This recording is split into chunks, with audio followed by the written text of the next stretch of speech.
அனைவருக்கும் வணக்கம். இன்னைக்கு இந்திய நியூஸ் பேப்பர்ல என்னென்ன இம்பார்ட்டன்ட் நியூஸஸ் இருக்கு அப்படிங்கிறத பார்ப்போம். ஸோ ஃபர்ஸ்ட் பார்த்தோம்னா, நமக்கு லடாக்ல ஒரு விஷயம் பண்ண போறாங்க. என்ன சொல்லியிருக்காங்க அப்படின்னா, Amit Shah announces 5 new districts for Ladakh அப்படின்னு சொல்லி குடுத்துருக்காங்க.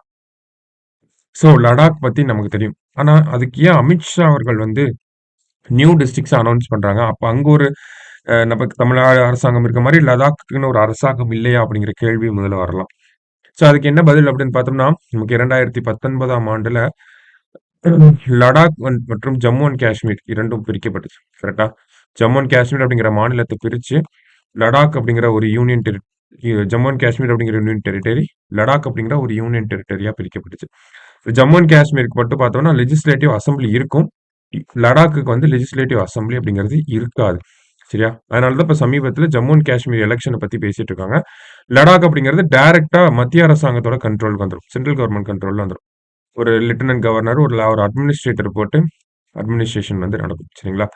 ஸோ, இப்ப சென்ட்ரல் கவர்ன்மென்ட் கண்ட்ரோல்ல இருக்கனால தான் என்ன பண்ணியிருக்காங்க, ஹோம் மினிஸ்ட்ரி ஒரு புதுசா 5 டிஸ்ட்ரிக்ட்ஸ வந்து லடாக்ல உருவாக்கியிருக்காங்க.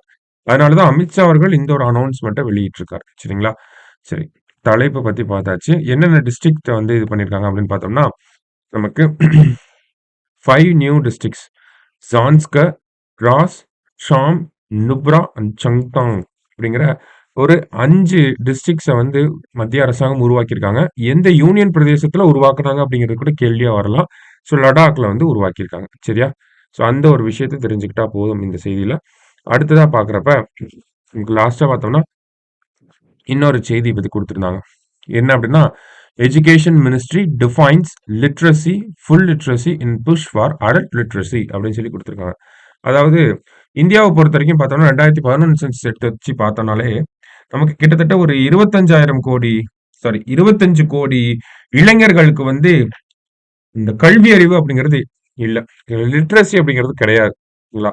அப்ப இந்திய அரசாங்கங்கள் முன்னாடி இருந்த அரசாங்கங்களும் சரி, அதற்கு முன்னாடி இருந்த அரசாங்கங்களும் சரி, லிட்ரசி ரேட்ட ப்ரமோட் பண்றதுக்காக நெறைய விஷயங்கள் பண்ணியிருப்பாங்க.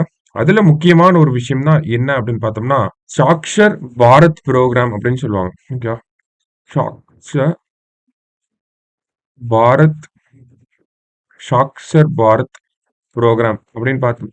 இது என்ன ஒரு திட்டம் அப்படின்னு பார்த்தோம்னா, இந்த 15 வயசுக்கு மேல இருக்கிறவங்களுக்கு, அவங்கள தான் அடல்ட்ன்னு சொல்லுவோம். 14லேருந்து 18க்கு மேல போயிட்டாலே அவங்க வந்து 15க்கு மேல இருந்தாலே அவங்க வந்து அடலசென்ட். அதுக்கப்புறம் 18க்கு மேல இருந்தா அடல்ட் அப்படின்னு சொல்லுவோம் இல்லையா? ஸோ இந்த சாக்ஷர் பாரத் புரோகிராம் அப்படின்னு பார்த்தோம்னா, 15 வயசுக்கு மேல இருக்கவங்களுக்கு இந்த லிட்ரஸிய குடுக்கறதுக்காக கொண்டு வரப்பட்ட ஒரு திட்டம். எப்ப கொண்டு வந்திருப்பாங்க அப்படின்னு பார்த்தோம்னா, 2009ல கொண்டு வந்திருப்பாங்க. சரியா? இப்ப நமக்கு எக்ஸாம்ல டைரக்ட்டா இந்த Saakshar Bharat program is related to எதனுடன் தொடர்புடையது அப்படின்னு கேட்கலாம். லிட்ரசி எழுத்தறிவு தொடர்புடைய ஒரு ஸ்கீம் தான். ஓகேங்களா? ஸோ அதே மாதிரி மறுபடியும் என்ன பண்ணாங்க அப்படின்னு பார்த்தோம்னா, இந்த திட்டம் கிட்டத்தட்ட ஒரு 2018 வரைக்கும் நடைமுறையில இருந்துச்சு. அதுக்கப்புறமா 2020ல வந்து நமக்கு new education policy, national education policy, புது கல்விக் கொள்கை அப்படிங்கிறது வந்துச்சு. அந்த கல்விக் கொள்கை கீழ பார்த்தோம்னா, இன்னொரு புரோகிராம் வந்து கொண்டு வந்தாங்க. என்ன புரோகிராம் அப்படின்னு பார்த்தோம்னா, NILP அப்படின்னு சொல்லி. ஸோ இந்த மாரி அப்ரிவியேஷன குடுத்து அப்படியே கரெக்ட்டா இருக்கா? தப்பா இருக்கான்னு கேட்க சொல்லலாம். நியூ இந்தியா லிட்ரசி புரோகிராம் அப்படிங்கிற அதுதான் ஃபுல் ஃபார்ம். சரிங்களா? New India literacy program. ஓகேவா? ஸோ இப்படி ஒரு திட்டத்த கொண்டு வந்தாங்க. இந்த நியூ இந்தியா லிட்ரசி புரோகிராம் என்ன பண்ண போகுது அப்படின்னு பார்த்தோம்னா, இதுவும் அதே தான். 15 வயசுக்கு மேல இருக்கவங்களுக்கு லிட்ரசி வந்து தரப்போறாங்க. ஓகேவா? ஸோ டார்கெட் என்ன அப்படின்னு பார்த்தோம்னா, ஒரு 1 crore யங்ஸ்டர்ஸ்க்கு வந்து இந்த லிட்ரசிய வந்து குடுக்கணும் அப்படிங்கிறது தான். சரிங்களா?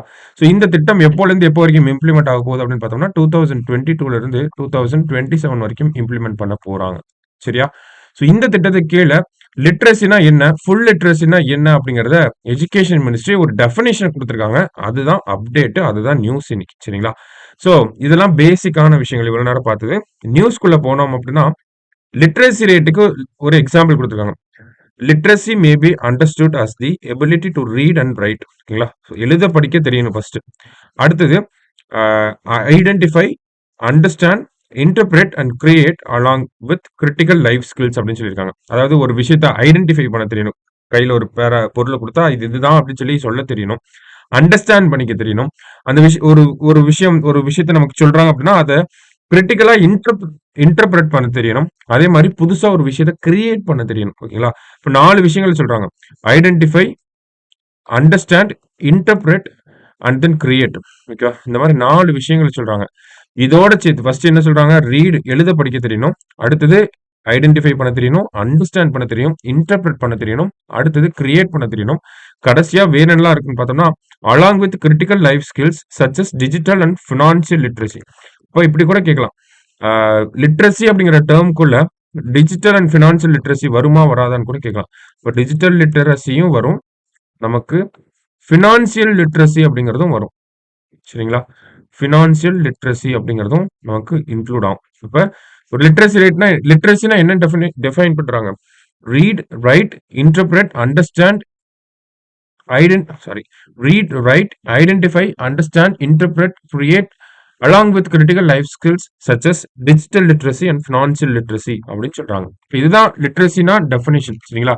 அப்போ ஃபுல் லிட்ரஸிக்கான டெஃபினிஷன்னா என்ன அப்படின்னு பார்த்தோம்னா, ஒரு மாநிலம் தான் இந்த ஃபுல் லிட்ரஸி அப்படிங்கிற டேர்மை யூஸ் பண்ணும். எங்க மாநிலத்துல எல்லாருக்குமே கல்வி அறிவு வந்துருச்சு, நாங்க ஃபுல் லிட்ரஸியை அடைஞ்சிட்டோம் அப்படின்னு சொல்லுவாங்க. ஓகேவா? ஸோ அதுக்கான டெஃபினிஷனே எஜுகேஷன் மினிஸ்ட்ரி கொடுத்துருக்காங்க. ஃபுல் லிட்ரஸினா எப்போ நீங்க சொல்லணும்னா, உங்க மாநிலத்துல லிட்ரஸி ரேட் அப்படிங்கிறது 95% வந்துருச்சு அப்படின்னா, நீங்க ஃபுல்லி லிட்ரேட் ஸ்டேட், உங்க மாநிலத்துல ஃபுல் லிட்ரஸி இருக்கு அப்படிங்கறத சொல்ல முடியும் அப்படின்னு நமக்கு யார் சொல்லியிருக்காங்க அப்படின்னா, எஜுகேஷன் மினிஸ்ட்ரி இந்த டெஃபினேஷன்ஸை கொடுத்துருக்காங்க. அதோட பேக்ரவுண்டோட நம்ம சேர்த்து பார்த்துருக்கோம். சரிங்களா? ஸோ இன்னைக்கு நியூஸ் பேப்பர்ல இருந்த 2 இம்பார்ட்டன்ட் ஆர்டிகல்ஸ்னா இதுதான். சரியா? ஸோ அதை நல்லா நோட் பண்ணி வச்சுக்கோங்க. நம்ம நாளைக்கு நியூஸ் பேப்பர் ரீடிங்ல மீட் பண்ணலாம். தேங்க்யூ.